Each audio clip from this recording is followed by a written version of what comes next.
Okay, can you hear that okay? Yeah. If they couldn't hear it, doesn't make any difference. That's why they wouldn't have heard that. Yes, other than selling T-shirts outside and helping Laurie in whatever way, if you want to buy the T-shirt she's wearing, we can get it fixed, and that's going for $1 million.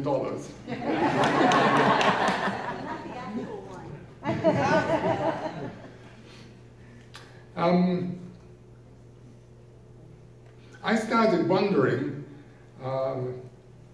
back in the late 1960s, being part of the kind of 60s generation, why, when we were all trying to save the world and do all of that good stuff and protect the environment and save the animals and so on, why this isn't working, as it wasn't at that point. More of it is working now, but there's an awful lot of things, as we all know, that still aren't working about it, and we all try very hard, people in the animal welfare world, the animal rights world, the conservation world, the animal protection of all different kinds, environmental protection and so on. What is it that we're not getting about this? And there was, as the panel earlier on was saying, a lot of social science work and social psychology and social anthropology, and sometime it was in 1973, a social anthropologist called Ernest Becker, who you may never have heard of. He's kind of disappeared somewhat into obscurity over the years, because what he wrote about was not hugely popular, because it kind of raises all sorts of questions about the whole human condition, who we are, how we behave, and why we behave the way we do. But he did win a Pulitzer Prize for his book. And I read it in about 1976, and I thought, this is it. This explains it. This is like the theory of everything. And out of that has grown a whole field of social psychology, and hundreds of studies on it. And so I thought it was kind of worth sharing what these guys have come up with. I am not a scientist.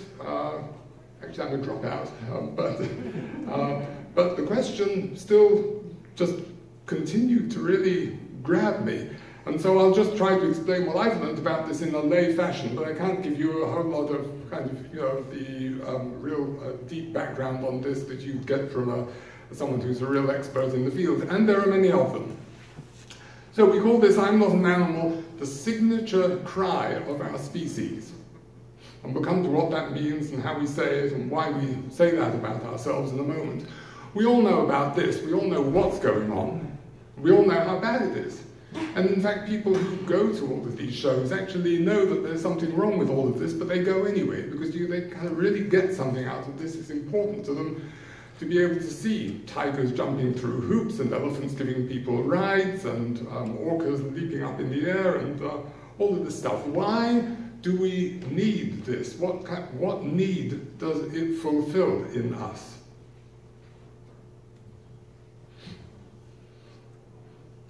The novelist and philosopher Albert Camus, back in the late 1940s and 1950s, said this very interesting comment that man is the only creature, he included women in this, but everybody said man back in those days. Man is the only creature who doesn't want to be what he is. What is it that we don't want to be? We'll come to that in a second. I think the answer is obvious from what I've said already. Oh, right there. What he is an animal. What we are great apes. And this is actually, for all of us, a little bit uncomfortable. And we'll come to the why, and particularly what's uncomfortable about it. So the questions arise then, why do we feel the need to deny our nature as animals, as great apes? Why do we need to feel superior to the other animals? And if we are so superior, why are we making such a hash of this? And why are we so screwed up with all of the neuroses and psychoses and so on? And I think these days, psychologists say that anxiety and depression are at a record level. And if we're so brilliant and so superior and so dominant on the planet, why? Okay, 2 videos. Now, 2 very short ones. The first one is the trailer of a movie that you may have seen about 4 or 5 years ago. It was called The Master. I remember it's about the cult leader who was played by, what's the guy's name? Philip Seymour Hoffman, the brilliant actor. And you'll see him here in a moment.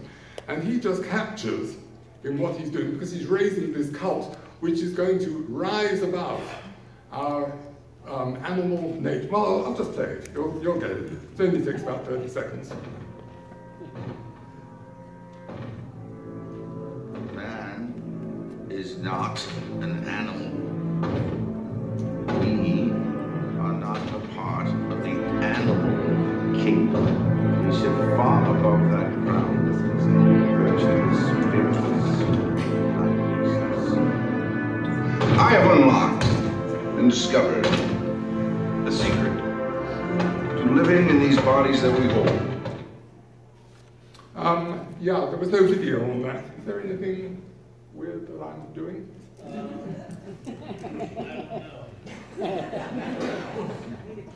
Well, there is. I hope the other one, next one works. But anyway, you kind of get the general idea. He's addressing a crowd and he says, man is not an animal. We are not part of the animal creation. We stand far above, and so on. And then he says, I have unlocked a secret that will help us to, and so on, transcend all of this. The next video, if it plays, but if not, you won't understand it, I'm afraid, because it's actually in Hebrew, most of it. But it's only 30 seconds. And this is a piece of home video, and it is taken at one of the checkpoints between Israel and Palestine. And you have a bunch of people from Palestine who are trying to get to their vineyards or their school, or that they have to cross the border, like almost every day sometimes, or once a week or whatever, to be able to do this.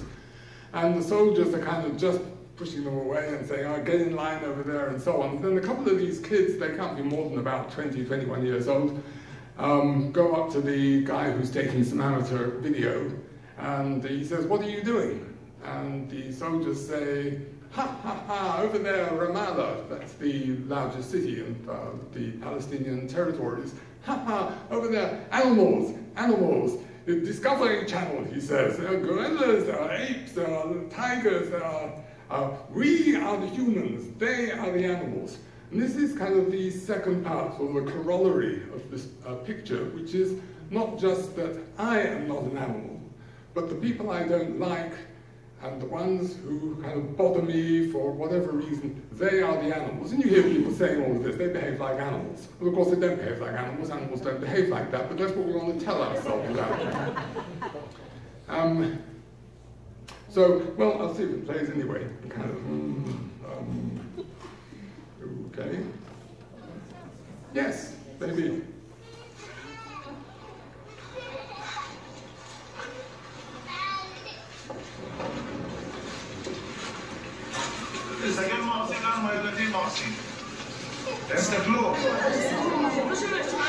Nobody knows about us here. Nobody. No one. Check it.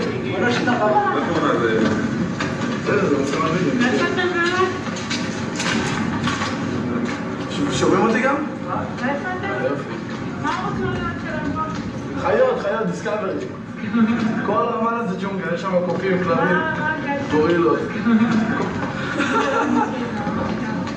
הבעיה שהחיות עכשיו סגורות שם. I'll leave it there, but you got the general idea.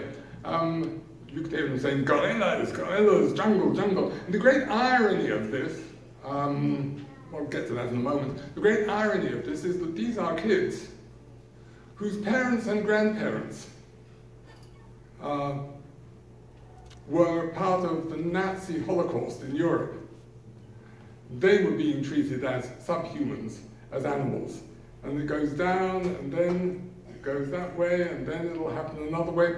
As Naomi, I think, well said earlier, we're all in this together. We all do this. Anyway, so I mentioned that in 1973, Ernest Becker produced this book called The Denial of Death, Pulitzer Prize-winning book, in which he talks about our conflicted nature as humans. That we reach for the stars. I mean, literally, we have a spaceship going around Jupiter at the moment, and we have a mind that kind of soars out into great abstractions and so on. And at the same time, we cannot escape our creaturely, our animal nature, what we are as great apes. And this causes us great anxiety. So what do we do about it? We deny our mortality. We are not really, and we'll get in a moment to how we do that and why we do that. We tell ourselves that we're not really animals, and we claim superiority over the other animals, because only if we are superior, only if we have the famous word dominion over the other animals, can we actually tell ourselves that we are superior.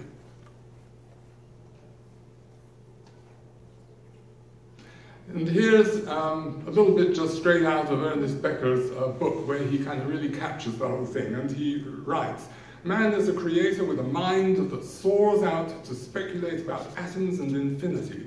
This immense expansion, this dexterity, this ethereality, this self-consciousness gives to man literally the status of a small god in nature. Yet, at the same time, man is a worm and food for worms. This is the paradox. He is out of nature, yet hopelessly in it. He sticks out of nature with a towering majesty, and yet he goes back into the ground a few feet in order blindly and dumbly to rot and disappear forever." That's our predicament.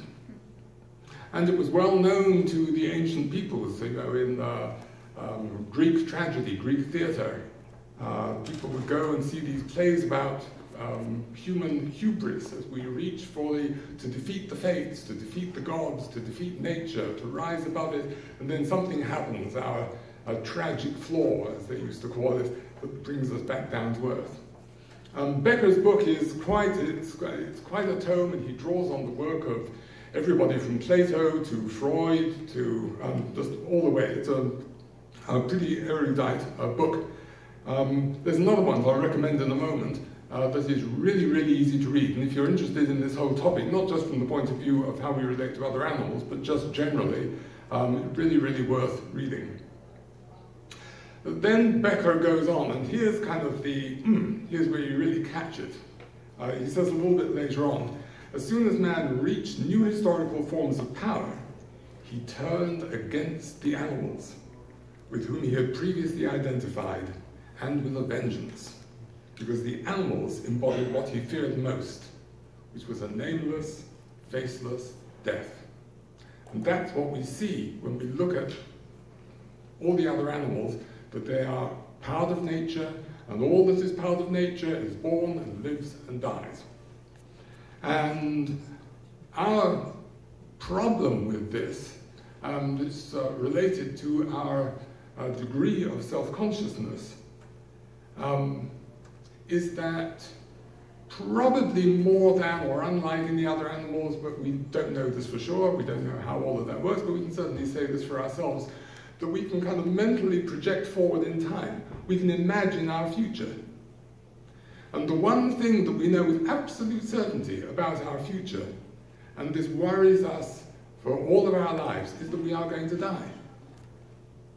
And we can reflect back on how we got to this point. But whereas for perhaps a rabbit or a deer or whatever, there is a momentary terror when you're being attacked and you're being preyed upon, this is something that just gnaws away at us on an ongoing basis. So we turn ourselves sort of into something else. And of course, all through the ages, and this is still being taught in some schools today, the great, I'm sorry, I'll get to that in a second. This is the other book I was talking about.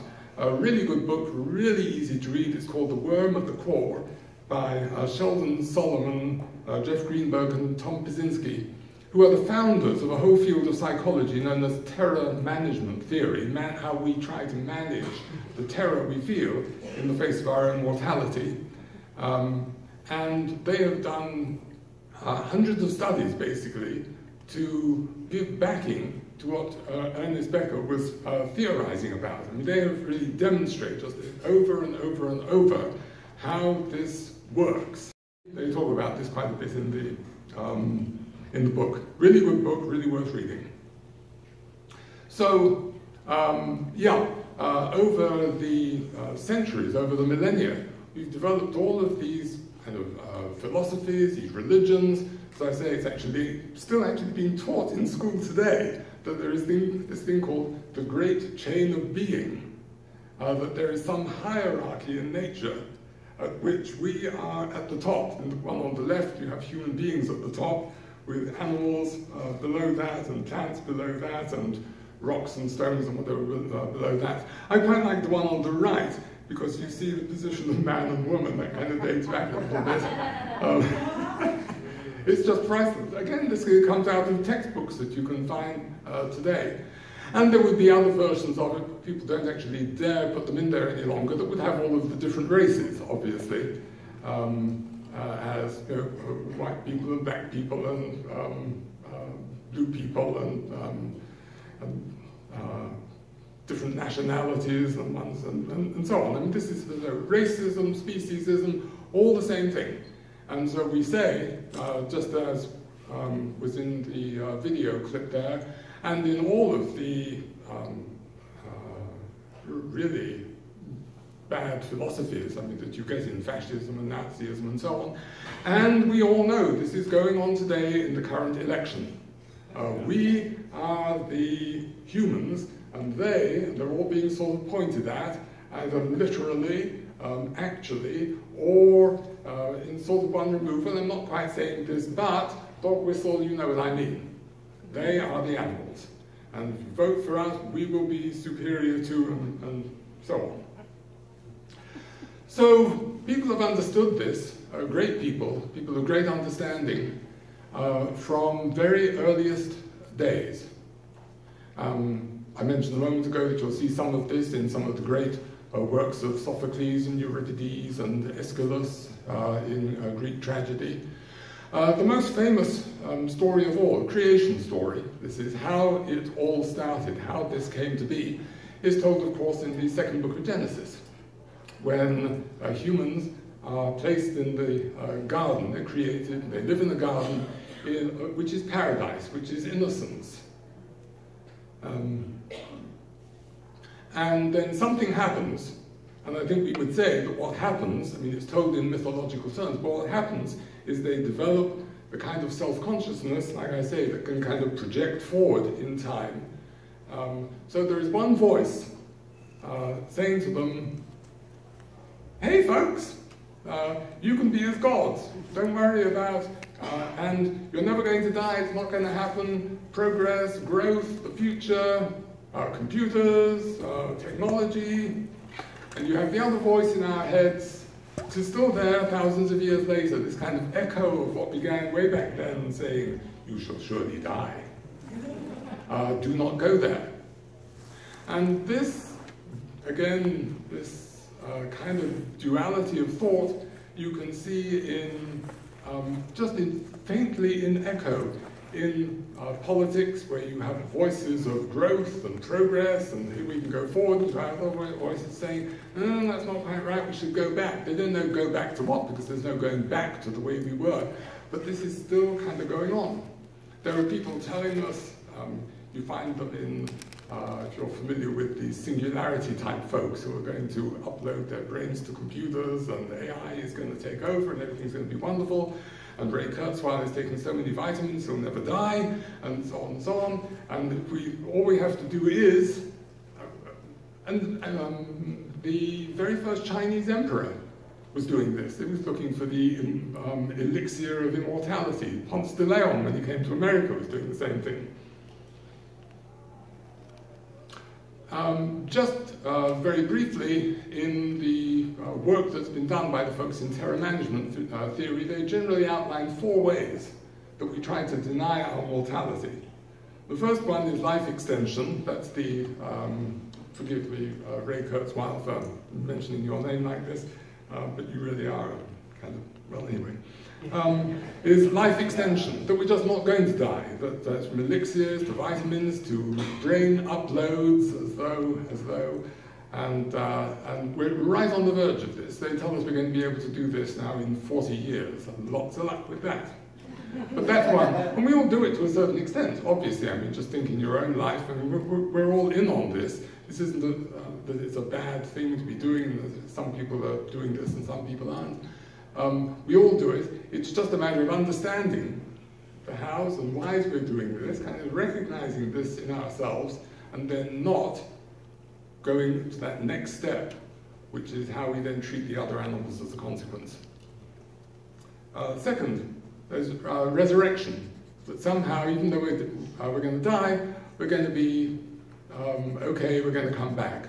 And this has been around again since the beginning of time, forms of resurrection.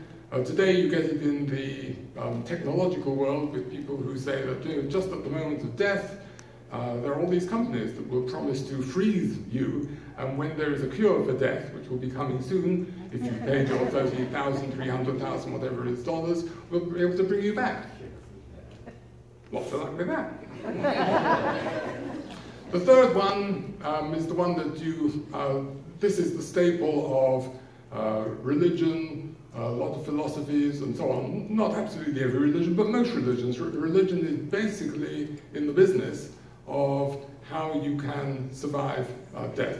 Like going to heaven, there's going to be a judgment, and if you do what I say, then you'll be okay, your soul will live forever, or you'll be damned. And I mean, this has again been going on for thousands of years. And the basic thing that we tell ourselves in this, even if we don't belong to any particular religion, I mean, we have our own, everybody has their own private religion, which is one way or another, that I am a soul inhabiting a body, I'm not really my body, and that's what the guy in the MASH that was saying. We are not these bodies, we are something else. And again, it actually feels like that. You know, we talk about me and my body, as though we're just, we keep that separation going. And the fourth one is leaving a legacy, that when you die, there will be some part of you that lives on in some way, either in your children, getting, as I say, an interstate highway named after you, having a new Trump Tower in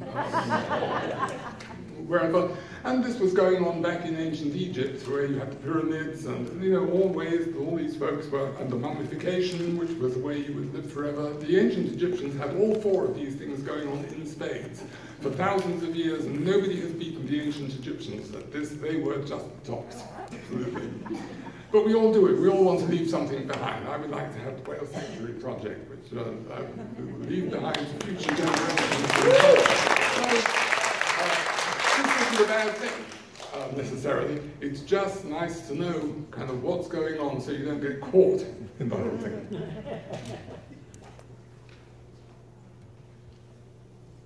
Just go back for one teeny second so that I can just set this up. After the work of Ernest Becker, I mentioned that these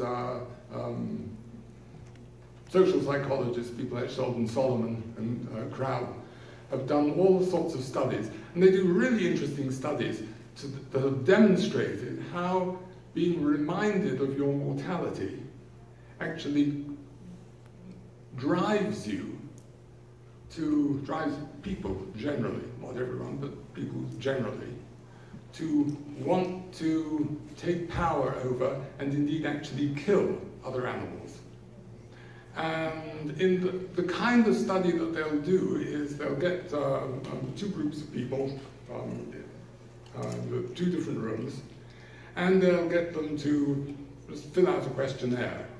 And the questionnaire will have things in it like, do you agree with the statement that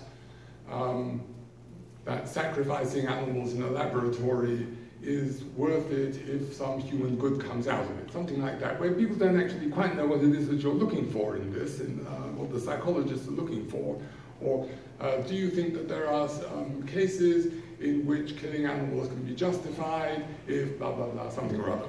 Anyway, these two groups of people, before they get into the room with the questionnaire, will get what is called a prompt. And it may be something like, for example, that on the way to the place where they're going to fill out the questionnaire, they'll have to walk past, nobody will say anything, but they'll be just led past the cemetery. Might be something like that. Or there's another kind of prompt, which is that some of the people will, well, everybody will get to read some passage about something innocuous, doesn't really mean anything. But they'll get a little subliminal prompt by the fact that for 30 milliseconds or something, the word pain will flash up. They won't be aware of it, but it'll go in. And this other group gets the word death that suddenly pops up. So they're both unpleasant, but one of them is death. And the result is just over the top, no question about it. And lots of studies like this to demonstrate it, that subconsciously reminding people of their mortality causes them to support killing animals. So like in the question, is it sometimes justified to whatever, you'll get much more yes, yes, yes, yes, yes from the people who got the death prompt than the people who got the pain prompt. Or the people who got to walk past the cemetery as opposed to the people who went to walk past a garden or something. But killing animals gives people a sense of power and invulnerability. So this is the core of what's going on and why it's so important to understand this, because it kind of takes the mystery, a lot of the mystery out of what's going on. And you go back to what's going on at SeaWorld and circuses and so on, why people need this, need to have their superiority, so-called, reinforced so much. So here we are today then in relation to our fellow animals, and we have reduced them basically to the status of commodities and spare parts in all these different ways. Farming all takes place in the factory, it's all sanitized, it's all mechanized, nobody really knows what's going on. If people go in and take photos of what's going on, then they start passing laws saying you can't actually go in and take photographs of this kind of thing. It's all kind of kept under wraps, so we don't need to know about it. The rabbits you see there, the bullfight, and the fact that pigs, who are Laurie and a couple of scientist friends have actually written a paper on pig self-awareness, intelligence, and you don't like that word, but it's but they are way, way up there with, as Winston Churchill said, a dog looks up to you, a cat looks down on you, only a pig treats you as an equal. And now they're just spare parts. They're very useful because their skin is quite like humans, and many of their organs are like humans. So they can just, give you their heart, give you their liver, pancreas, kidney, whatever. And this is so blind, a lot of it that goes on in people. I live at Best Friends Animal Sanctuary down in southern Utah, and Laurie and I, there are pigs there, pot-bellied pigs, rescued ones, who have been taken in. It's a great sanctuary. And we had dinner one evening with somebody who was visiting, who'd spent the afternoon working with the pigs. And she'd had this actually wonderful time with them. And the waitress brought the menu, and she ordered a giant pork chop. And sat there, the blindness that we have to what we are and what we do and how we do it is kind of interesting and marked. What this has all led to, as is now being recognized more and more, is to the early days of a mass extinction. It's not going to be fun what goes on, and Carl Safina, I think I mentioned earlier on, he says that the animals are all at their lowest population levels across the entire planet, entirely because of us. We are a gigantic killing force for almost everything else that lives on the planet. So that's where we are now, and we are at a cross point. How all of this will play out over the coming years, nobody can say exactly, but for those of you who are kind of launching into this whole animal protection area one way or another, this, I hope, is just some helpful background. You can read some of the books on it, you can look up stuff on terror management theory and so on. Sheldon Solomon is a great speaker. We're putting on a conference actually next February at the University of Georgia in Athens, Georgia, on this whole topic. I am not an animal, and how and why. And there are great speakers coming along to it and so on. If you'd like to know more about it, just email us. You might like to go through it, it'll be fun. How do we actually relate to this? Last point in this is really quite simple and straightforward. You may not be able to turn the clock back. You may not be able to save the oceans in every way or something like that. But the real key to this thing, the thing that we all need to do, people everywhere, if they want to be able to get out of this very destructive and self-destructive state, is actually stop taking it out on the animals. Is beginning on the other animals, on our fellow animals everywhere. Is to actually, and we quite like the word reconciliation, living as an authentic human, reconciling with the other animals. And as a result of that, reconciling with ourselves, reconciling with the fact that we are animals, that we are great apes, that's who and what we are. And out of that, beginning to reconcile with each other, so that we're not constantly at war with the other, the one who is an animal, those animals over there.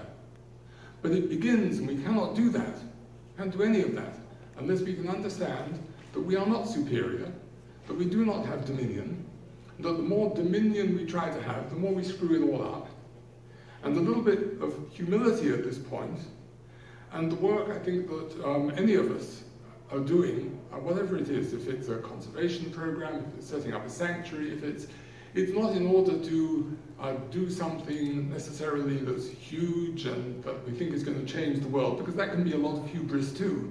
But it is about, with all the animals, with the ones that people eat a lot, with the ones who are being tormented in entertainment situations, even the ones in the backyard, even the ants around the house. I mean, they're part of the house too. So we're not, we can't separate ourselves from all of them. Reconciliation, just allowing that we are part of nature, that we come, we go, that we're born, we live, we die, coming to an understanding of what we are, and saying, yeah, I get it, and we, you, all the other animals, we're all in the same boat. If you can do that, you're living life as an authentic human. And let's get on with it. Thanks.